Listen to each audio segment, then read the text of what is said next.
Hello, my name is Rosia and I'm a fifth year medical student studying at Cambridge. I have dug up my actual Cambridge interview feedback and I thought it would be interesting to recreate a mock interview based on that interview feedback. Because I haven't studied preclinical medicine for a few years, this is probably similar to how I was like 5 years ago anyway. So hopefully it creates a realistic experience that you can learn from. This is my husband Daniel, who studied natural sciences at Cambridge, so he has some biological knowledge. Although mostly forgotten. I just wanted to jump in here to say that at various points during the video, I'll be speaking in order to give feedback about my own interview performance.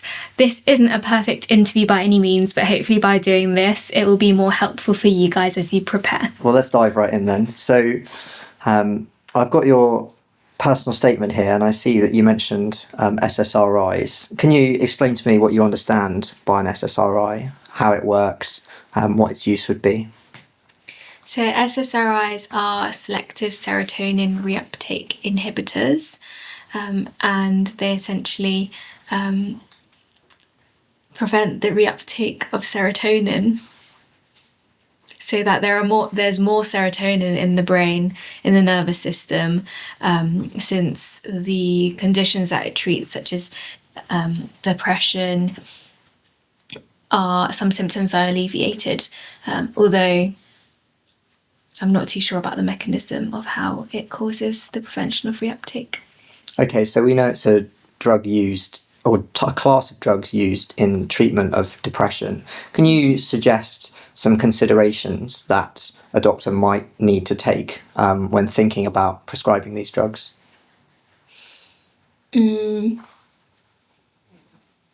Well, I know that sometimes SSRIs can cause an increase in suicidality, particularly for teenagers and young people.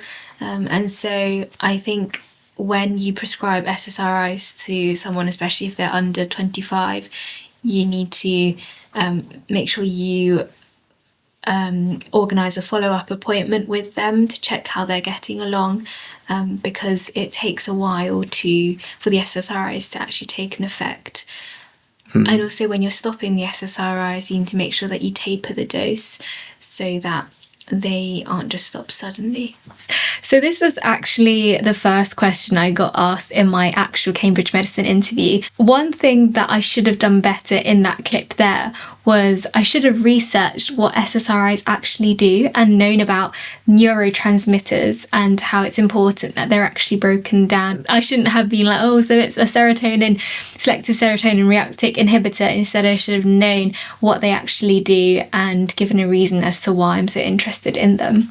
And that was written about in my actual interview feedback. So top tip, if it's in your personal statement, you have got to know it.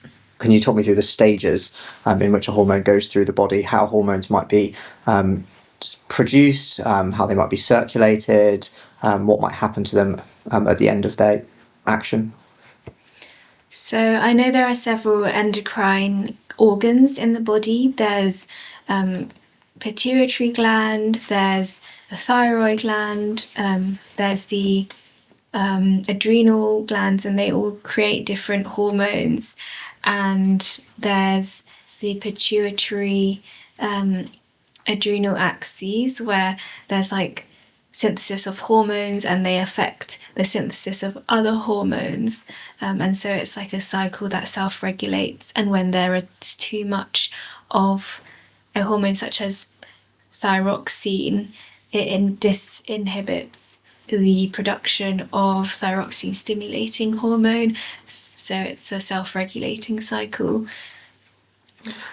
Yeah, absolutely. And so some people it might be a possible way to explain hormones in that there are one way in which the body communicates, or communication signals are relayed throughout the body. Do you know any other ways that the body is able to signal internally? So I know that hormones are transported via the bloodstream, and so it's a more whole body system signaling, and so one hormone can affect many different systems and organs. I know there is also paracrine signaling.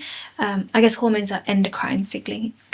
Paracrine molecules are more local signaling mechanisms, and there's also more cellular signaling, which is more based on ionic signals and ions and membrane potentials, and they transmit signals very fast, which is different to the slower effects of hormonal signaling.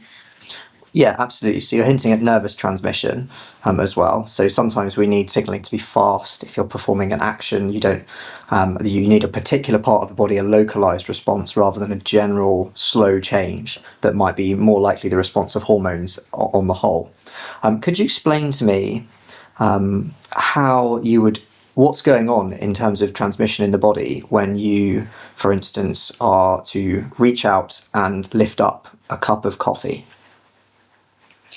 So in order to move, you need to think about the movement in your brain, and that triggers a cascade of ionic signaling down your central and then peripheral nervous system.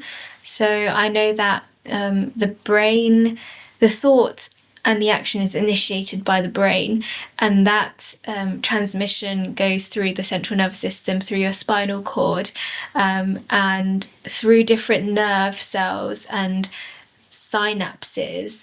This electrochemical signaling via action potentials is transferred through several nerves, and I know that this nervous signal is very fast because of myelination, and that is both in the central nervous system and in the peripheral nervous system, and so eventually your nervous transmission goes to your motor nerves, and they initiate the response that is needed. This question that Daniel asked is actually very complex, and there's a lot that you can say about it, including how the thought is initiated in the brain, what are the different brain components that are involved in the formation and deciding of an action. I think if I were to answer this again, I would probably simplify it into how your brain kind of kickstarts the process, and then nerve fibers pass down the signal through your upper motor neurons, and then the upper motor neurons synapse into your lower motor neurons in the spinal cord. And then I would make sure I'd mention that there are neurotransmitter releases which cause muscle fibers to actually contract, because I don't think I mentioned that part. Overall, they can ask you really broad questions, and if that does happen, make sure that you think about all the possible things that you could synthesize into the question, so that you don't just go down one tract, and that you think more broadly about, okay, they're inviting you to show off what you know, and you can pick something that is exciting or something that you would be more interested in talking about later on in the interview without losing the bigger picture. Ultimately, the interviewers will definitely know a lot more than you and I will know. However, they're looking for you to be able to take a broad question and be able to give an articulate and logical answer and show what you do know in a way that's compelling and in a way that's step by step and isn't just waffling, which I do a bit here. You mentioned action potentials there. Could you give me a little bit more information about the sequence involved in an action potential in one neuron? So I know that there is an electrochemical gradient between the inside of a nerve cell, of a nerve axon, and the outside of a nerve axon. So a nerve cell, it usually has a body and then it has a long axon, and that axon is myelinated, and in between the signal is passed along the nodes of Ranvier. And what happens is that once there is a influx of sodium ions past the past minus 55 millivolts, which is the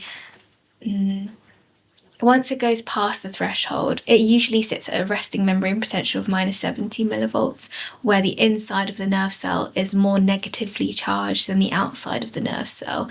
Once it passes that threshold potential, it's an all or nothing response where there is a sudden influx of sodium ions.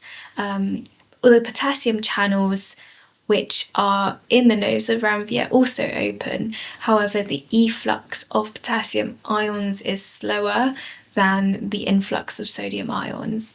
And then when the efflux of potassium ions increases, that's when the action potential reaches its highest point, and the sodium channels are closed via a ball and chain mechanisms so that the action potential then goes down. And during that time, it's called the refractory period, where no more action potentials are able to occur.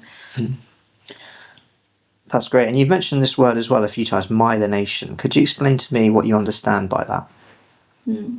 So I know that myelination is in the peripheral nervous system is basically a group of cells called Schwann cells wrap around the axon of each nerve, and they wrap around in discrete segments, leaving some in-between segments between each discrete segment where the signal of the action potential can be passed along the cell. And because it leads to that insulation, it means that the signal passes faster, and I think it's called saltatory conduction. Just wanted to pause and come in myself here. This question I asked about myelination, I asked it because Rosia was using this word quite a lot of times. As a chemist, I don't really have a clue whether she was right. However, she certainly delivered the answer confidently. And don't be surprised in your interview if you answer a question well, that the interviewer then asks you a follow-up question like the one I'm about to ask Rosia, which is quite challenging and quite stretching. It's not necessarily a sign that you've done something wrong. It's often a sign that they want to find the limit and possibly see how you respond to new information when it's given to you. Can you think of any instance in which it might be desirable not to have myelination? Well, I've heard that giant squids don't have myelinated axons, I think, but that's because they have really big axons that also transmit signals just as fast as humans' really thin axons that are myelinated. I'm not too sure why though. I guess another guess might be if you don't need a fast signal, but I'm not sure why that would be ideal in a nervous system. Okay, thank you. Part of your answer on how an action potential is generated, you mentioned these ion pumps. Those proteins are some of the most, they contribute to a huge amount of the body's energy expenditure, transferring ions across a membrane. Please could you explain to me or suggest why that might use up so much energy? I mentioned the electrochemical gradient before, and that the inside of an axon is more negatively charged than the outside of the axon, and it still remains in equilibrium because of the differences in potassium and sodium ions across the membrane. So I know that inside the cell there is an abundance of potassium ions, whereas outside the cell there is more sodium ions than inside the cell.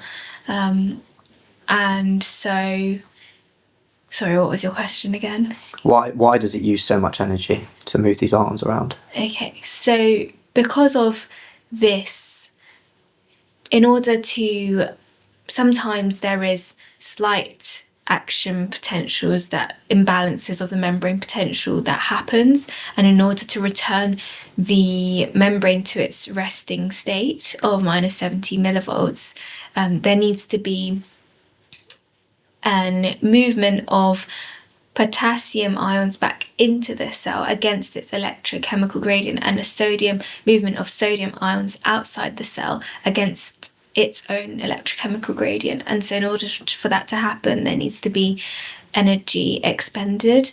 And I think that happens through the sodium potassium ATPase pump, which uses the hydrolysis of one molecule of ATP in order to move 3 sodium ions out of the cell and 2 potassium ions into the cell. So where does the energy come from? So ATP comes from a process, I think it's called the Krebs cycle, and through the breaking down of larger molecules that the body has for food, it causes the generation of ATP molecules. And then how do you actually get energy from those ATP molecules? So I mentioned that there is hydrolysis, so I think it breaks a water molecule and that releases energy, but I'm not too sure how. Okay, and just to push you a little bit more on this, if you hydrolysis is correct, there's the involvement of water molecules. The water is used to break down ATP. So ATP has 3 phosphate groups on it, the adenosine triphosphate, and you break one of those groups or 2 of them using a water molecule or using lots of water. You may know that when you break a bond, that requires energy. So how can it be that breaking down ATP can actually provide energy? Well, I'm assuming that because you said breaking a bond requires energy, that making bonds produces energy. So I'm assuming in that process somewhere bonds are being created. And well, if you're breaking the phosphate chain, if you have those 3 phosphate molecules, those phosphate molecules can join onto other molecules to create energy. Yeah, that's very close. So bond breaking does require the formation of new energy. The bond formation does provide energy, does release energy, and you're absolutely right. It's that phosphate that's freed, which actually can bond with lots of water molecules, many of them, and that's what releases the energy. Because of the length of the video, we're going to split this whole interview and commentary in 2. So do check out the part 2 in order to finish the interview.